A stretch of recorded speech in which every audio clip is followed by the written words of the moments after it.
puisque ce fantastique jouet n'amuse plus mon chat Bambou, eh ben je le jette.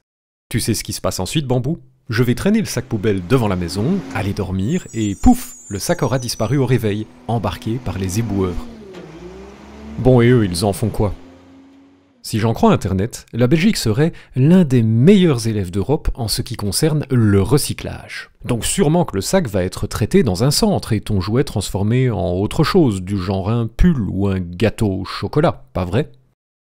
Eh bien non, le sac il va juste être balancé dans l'un des 14 incinérateurs du pays. C'est le principe de la poubelle dite à déchets résiduels, que tous les Belges ont à la maison. Chaque fois qu'on fait le choix de mettre un truc dans cette poubelle, on fait le choix de réduire ce truc en fumée, et donc d'injecter toutes sortes de saloperies dans l'air. Un air que, rappelons-le, on respire tous, hein. Riche ou pauvre, homme ou femme, chat ou chien, personne n'y échappe. D'ailleurs, si j'avais pas été un connard fini, j'aurais au moins retiré la pile de ton jouet Bambou, histoire que des métaux lourds ne se retrouvent pas dans l'environnement par ma faute. Bon, revenons en arrière. Si j'avais voulu que ton jouet soit recyclé Bambou, où aurait-il fallu le placer? Dans le sac de couleur bleue? Non. Ça c'est le sac des PMC Bambou. Alors oui, c'est un sac de recyclage, mais uniquement pour des emballages en plastique et métal, ainsi que pour les cartons à boissons, genre une brique de lait ou de soupe.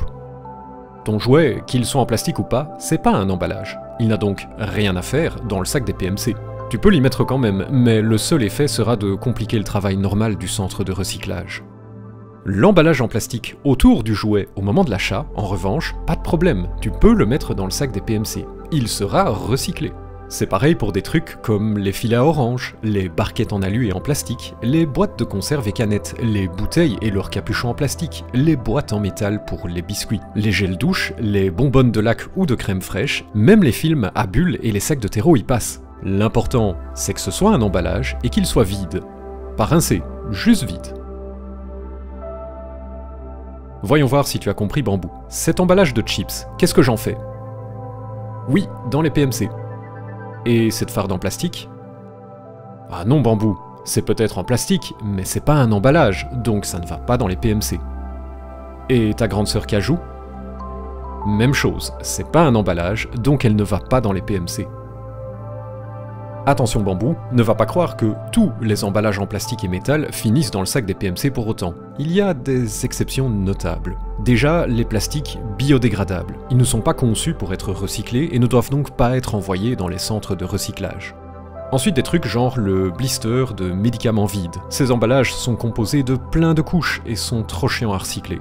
On préfère donc les incinérer. C'est le même problème avec les pochons de compote, les tubes de chips ou les pochettes de nourriture humide pour chats. La destination actuelle de tous ces emballages complexes, c'est l'incinérateur. Et puis aussi Bambou, ne vont pas dans les PMC les emballages ayant contenu des produits dangereux. Ce sont les emballages avec un bouchon de sécurité ou l'un de ces deux pictogrammes qu'on retrouve par exemple sur les produits déboucheurs de WC. Les emballages de ce type doivent être apportés au parc à conteneurs le plus proche. Bon, et si on plaçait ton jouet dans la poubelle à papier et carton, est-ce que là, il aurait une chance d'être recyclé sans foutre le bordel? Toujours pas.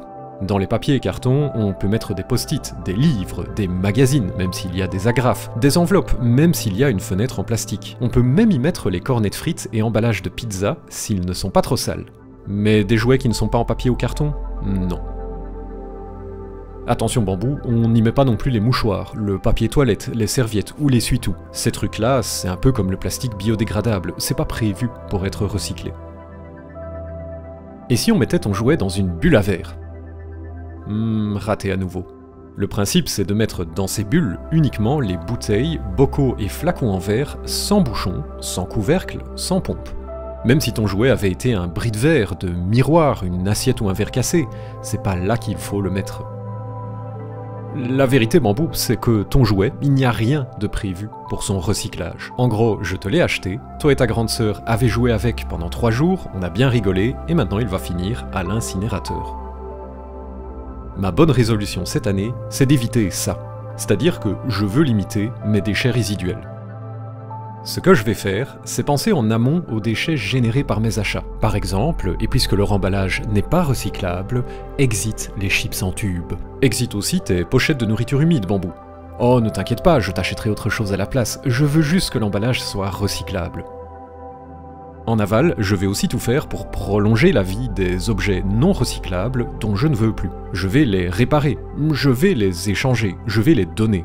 Plus question de les jeter. Entre moi et les maîtres de Stark et Salta, les chats du rez-de-chaussée, on a d'ailleurs conclu un pacte. Puisque Stark et Salta se lassent eux aussi très vite de leurs jouets, on procède maintenant régulièrement à des échanges. Cela dit, même si j'arrivais à ne plus rien envoyer à l'incinérateur bambou, tout ne sera pas bien et beau pour autant. Pauline Talbot, qui est membre de l'association Zero Waste Belgium et que j'ai contacté à l'occasion de cette vidéo, m'a expliqué que le recyclage c'est bien, mais ça reste en partie un mirage. Pourquoi donc ? Parce que la recyclabilité des choses n'est souvent que théorique. Le métal, le plastique et le vernis qui composent nos canettes par exemple ne sont jamais entièrement récupérés. Et puis de façon générale, les matières qu'on recycle perdent en qualité et vieillissent à chaque itération. Les marques et enseignes qui affichent fièrement que leurs emballages sont 100% recyclables, c'est du bullshit. Très peu de choses, pour ne pas dire rien, n'est vraiment 100% recyclable, même si on fait des progrès. Le recyclage bambou, faut le voir comme un jeu. Pour les joueurs débutants, l'objectif, c'est avant tout de produire le minimum de déchets résiduels. Pour les joueurs de niveau intermédiaire qui en sont déjà là, l'enjeu est de réduire les déchets recyclables. Par exemple en donnant ses livres et magazines plutôt qu'en les recyclant, en fréquentant les épiceries de vrac, en refusant le sac offert à la caisse de certains magasins. Il suffit de mettre ses achats dans le sac à dos. Retiens ceci bambou, le sac des PMC c'est uniquement pour des emballages, les bulles à verre c'est uniquement pour les bouteilles, bocaux et flacons sans bouchon, capuchon, pompe, tout ce qu'on met dans les déchets résiduels finit à l'incinérateur. Et enfin, ce qui est recyclable ne l'est jamais à 100%. Le meilleur déchet reste celui qu'on ne produit pas.